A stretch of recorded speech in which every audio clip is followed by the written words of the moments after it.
Winking at Walt, Ralph said, "We find that a tomato can at about 25 yards offers a fair target." Chapter 3. It was the first nice warm Sunday of spring, and the cowboys were all at the ranch waiting for the spring roundup wagon to begin its huge sweep of the range. In all likelihood, it would be the last Sunday they would be at the ranch. Dad was home too, and I spent most of my time with him. We were sitting on the front porch after dinner when I heard the guns begin to boom out behind the bunkhouse. I knew the target shoots were on once more. Hastily, I ran down to watch. My little air rifle seemed pretty insignificant as I watched those big 45s and 30-30s in action. I took in every move they made, noticed how careful they were never to point their guns anywhere but in the air or at the ground unless firing. Then the boys noticed me, and as usual, they began to tease. I put up with it good-naturedly until one of them made some degrading remark about a Colt 44. At once I said, "A 44 is all right. My dad shoots one, and I'll bet he can outshoot any of you guys." "Ha!" sneered Ralph. "We're always hearing about how your dad can shoot, but I noticed nobody ever seen him shoot. Have you?" "No," I admitted, looking at the ground. "But he's got lots of guns, and I know he can shoot all right." "Well," said the grinning Slim, "we think he can't hit anything, and that's why he's afraid to shoot with us." "That's not true," I shouted, thoroughly angry now, which was, of course, what they wanted. "I'm going to tell Dad what you said, and I hope he fires the whole darn bunch of you. I couldn't think of anything bad enough to fit the image I wanted to paint right then. "You just do that, little boy. Go tell Papa to come out and let us show him up if he thinks he's so good," said Scotty. With tears of anger stinging my eyes, I ran from the scene, my ears burning from the sound of the laughter which followed me. Mother, Dad, Wayne, and Grandpa were all sitting on the porch when I rushed up and went straight to Dad. As he comforted me, I sobbed out my story. He smiled knowingly, and then he said, "Now, son, don't be upset. I guess we'll just have to show that bunch of smart Alecks, huh?" You mean you'll go down there and shoot against them?" He patted my shoulder. "That seems to be what they want, I believe, and I think maybe you want that too." I was so excited now, my anger was completely forgotten. Then a doubt entered my mind. What if Dad went down there and got beat? I would never hear the end of it. But after all, could my dad do everything better than they could? Then I voiced my doubts. "Supposing you can't beat them?" "That could well be, but we'll soon see. We'll make them work for it anyway, and you can help me." Now I really was thrilled. Gee, a big contest with guns, and I was going to help. Then Dad turned to Wayne and said, "Wayne, will you go get my 44 and belt and a box of shells?" Wayne, now also interested, hastened to get the equipment while Dad got his hat.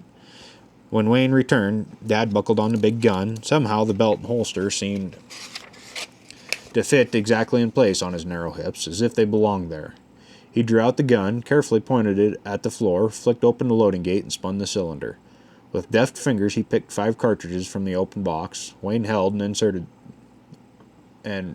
them into the gun. I held my breath and watched every move with great interest, and then I asked, "How come you don't put 6 shells?" "It holds 6. He slipped the gun back into the holster, saying, "I always carry my gun with the hammer resting on an empty chamber or an empty shell. You see, if the hammer rests on a loaded shell, a hard jar could set it off, maybe causing a terrible accident. Always remember that. Don't ever carry any kind of gun with the hammer down on a loaded shell." That was my first lesson in the handling of a sidearm, one which I still practice to this day. It is one of the first rules anyone should be given. I later learned that many accidents have been caused by that very thing.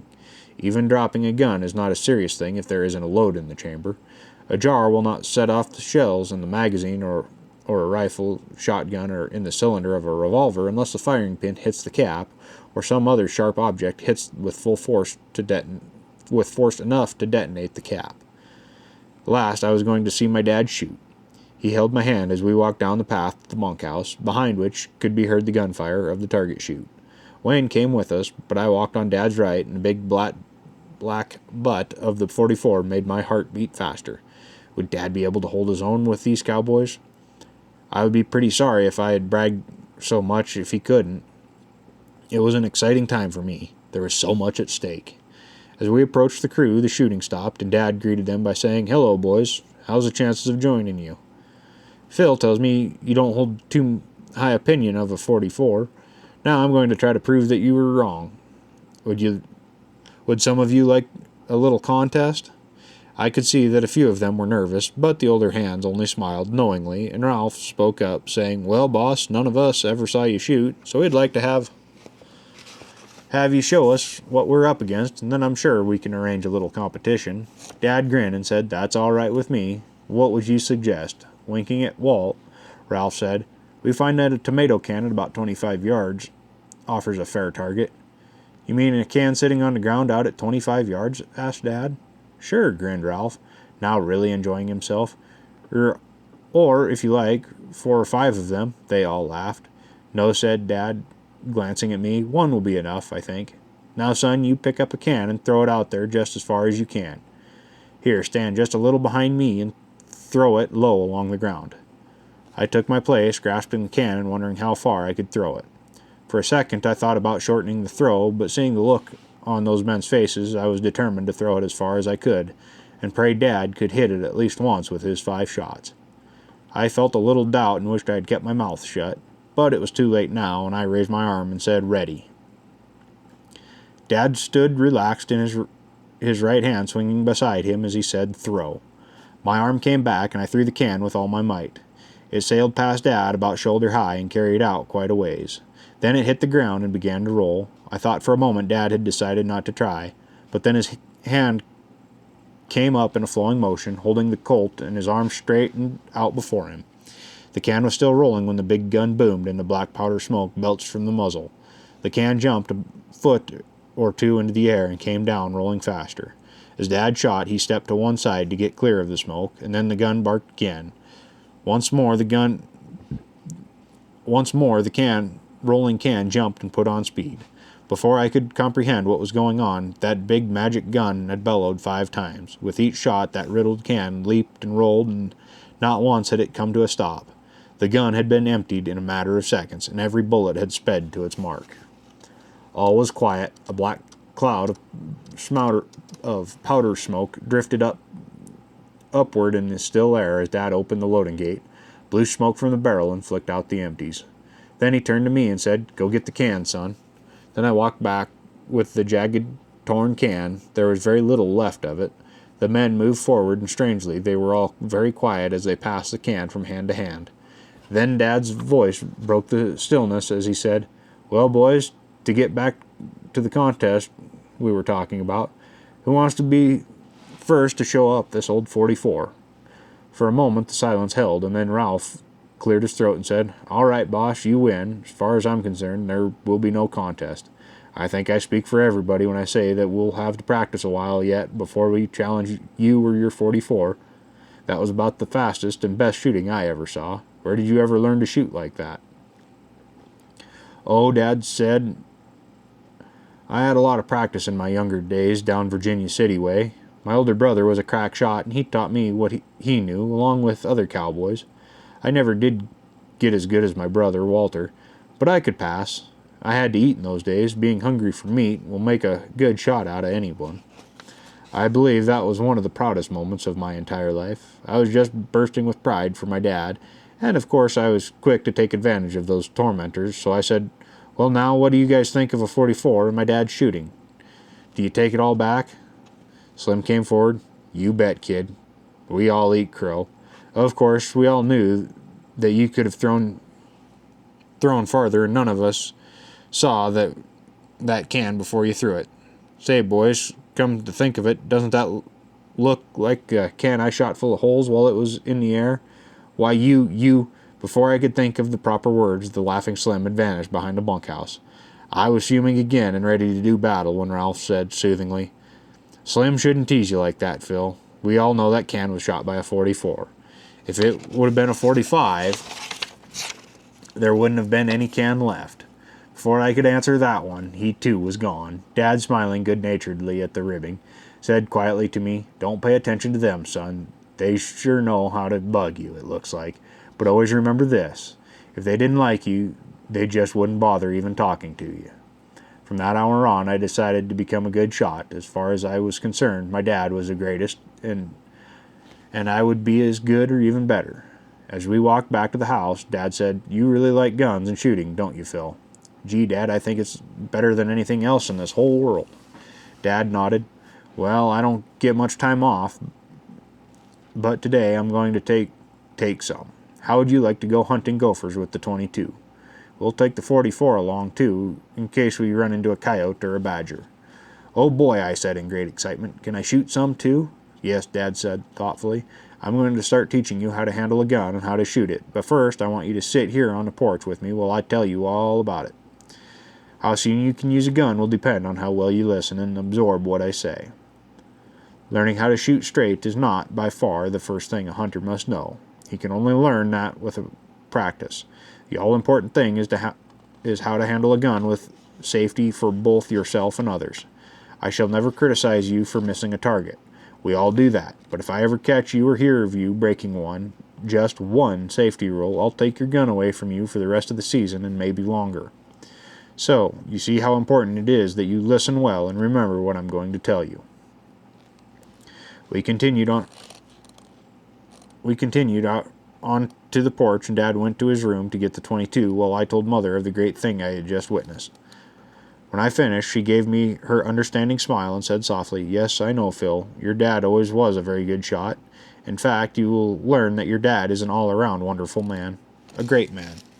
I thought so, too, as I made my way to the porch, where Dad had the little rifle taken apart for cleaning.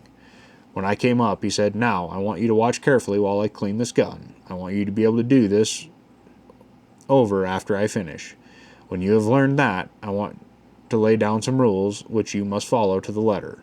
I know you are anxious to get out there hunting, but this is one of the first things you must learn.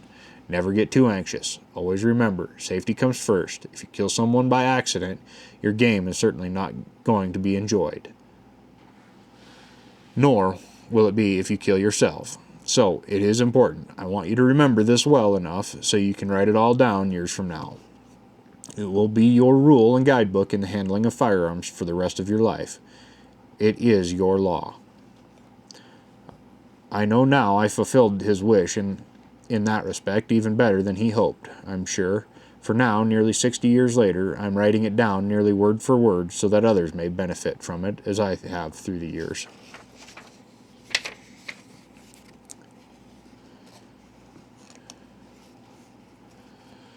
Just imagine you are pointing it at my head or your own, and then pull the trigger. Go ahead. You said you know it's empty. Chapter 4. When Dad had the 22 back together again, he handed it to me carefully, saying, Now, I want you to tell me if that gun is loaded or empty before you point it at anything.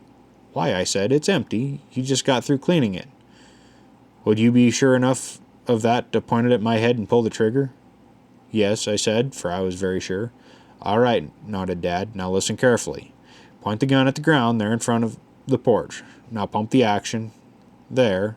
Now just imagine that you are pointing it at my head or your own, and then pull the trigger. Go ahead. You said you know it's empty. Wondering what this was all about, I did as he directed, and then squeezed the trigger. To my utter amazement, the little gun cracked loudly, and a puff of dirt sprang up out of the ground in front of me. My mouth dropped open and stayed that way. I just stared in awful disbelief. The full impact of what Dad was saying penetrated my stupor as he took the gun from me. Well, I would now be dead if you had pointed that gun at my head, as you were so sure you could. All because you thought it was empty. I stuttered, but I saw you. How did a shell get... Never mind how it got there, Dad, snapped Dad. The fact remains you didn't look to see if it was there or not. Now you see why you must look for yourself and not guess. Then you will know. That's the first thing you always do when you pick up a gun or when anyone hands you one. You point it either in the air or at the ground, then you open the action and you look. This you must always do no matter where or when you pick up a gun. Now, this first time I am going to overlook it because this was your first lesson. If it should happen again, you will lose your gun for some time to come. He paused for a moment and then continued. Now, that is step number 1. You should have checked and double-checking your gun to make sure it was empty.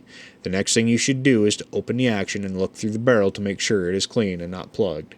This, too, is very important, and I will tell you why. If the barrel should be packed with dirt or any other material, it could cause the gun to explode when you pull the trigger. I know of a boy one time who lost his eyes over this very thing. Always check your barrel as soon as you have decided you're sure that it's empty. Never put the gun on the ground on the end of the barrel or stick the end in the dirt. Now I'm going to take the rifle over to that corner and stand it there. Then I want you to go and get it and pretend you are going hunting and let me see what you do." I had listened carefully. I did not want to make any more mistakes. When the gun stood in the corner and Dad was seated, I walked over, grasped the gun by the middle of the barrel, being very careful where it was pointed. I walked to the edge of the porch and pointed it at the ground, opened the action, and looked very carefully inside. Then, knowing it was empty, I left the action open and looked down the barrel, seeing the rifling spiral to the open end. This done, I took it over to Dad, who nodded approval. Then he continued his lesson. "All right, that's fine. Now I'm going to teach you several safe ways to carry a gun, but first remember this. Always, no matter where or when, always carry your rifle as if it were loaded and ready to shoot. When walking with a gun, some like to carry it over their shoulder, the hand on the butt and the barrel pointed at the sky like this." He showed me the position, then handed it back, nodding approval when I placed the gun on my shoulder as he had done.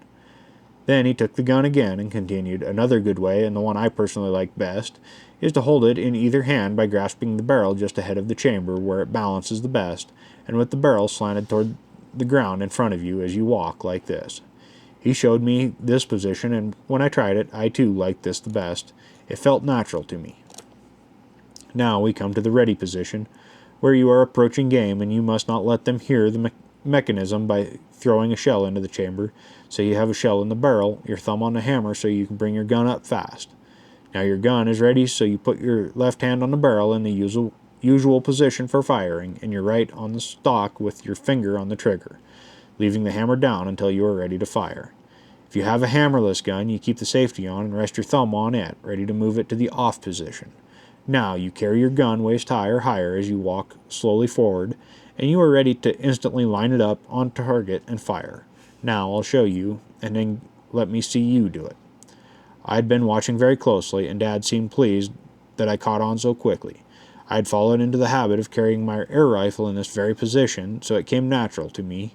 Now, I found the .22 Winchester a little long for me, but I was large for my age, so I could manage the gun quite well. Besides, this seemed the most important thing in my life right then, so I was extra careful to make no mistakes. Dad chuckled. "Well, I see you have learned some constructive things from that air rifle, but you have to learn more. You must now realize that you are handling a dangerous gun that will kill. It may seem small to you, but always remember it can kill at even a distance of 1 mile. At my look of disbelief, he said, "I know you think I'm stretching it a little, but I'm not. I will admit that you would not be shooting at a target a mile away with a .22, but with long rifle cartridges, the little bullet will carry a mile all right, and still do damage you could not repair. So, we come to one of the most important things a hunter must know. Always, no matter how urgent the shot or how important it may seem to you, you must always first look beyond your target before you shoot. If there are people, buildings, or livestock, or anything you don't want to hit in line with your target a mile or less away, then just do not shoot. You must then maneuver to get out of line, or if this is not possible, then you just let that shot go.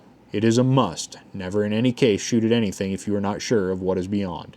If your target is against some brush or in a heavy growth where you cannot be sure of what is beyond, then you just don't take a chance ever. If and when you begin hunting alone, and I ever hear of or catch you shooting at anything directly in line with human beings, buildings, or livestock, or shooting blindly, I will at once take away your gun, and your hunting will end until you become old enough to listen to instructions. Do you fully understand what I have been telling you?" "Yes," I said, concentrating. "I must never shoot towards anything I don't want to hit." "That's about it," said Dad.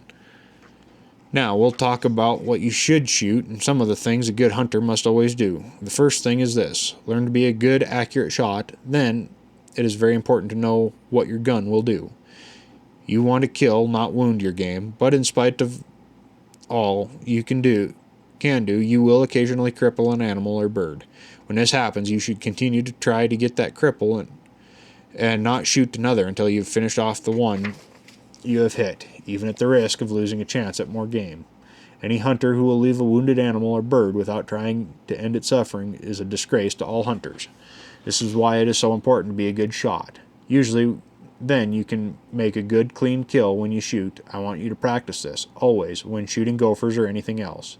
The next thing is important too. When you shoot living things, you must always have a reason. You either need the meat, or you are trying to exterminate pests that are a nuisance, or trying for fur-bearing animals for a profit. Never let me catch you shooting birds or anything just for the fun of killing. This could be another sure way for you to lose your rifle. I would absolutely not tolerate any of that. If you are out after birds for the table, you know how many are needed or can be used. If you need 2, this is all you shoot. The temptation at times may be great. There will be times when you might have stalked your game for a long time, when suddenly there, right in front of you, may be 10 or 12 birds. From good cover, you pick off the 2 you need, and the rest just stand there. Nevertheless, you must not waste them. You will probably live to see the day when those very birds that are so plentiful now may become extinct or nearly so. Then again, you may have the birds you need in hand and be on your way home with them. Suddenly, you walk right into more game, easy shots. You must learn to ignore them until you need them.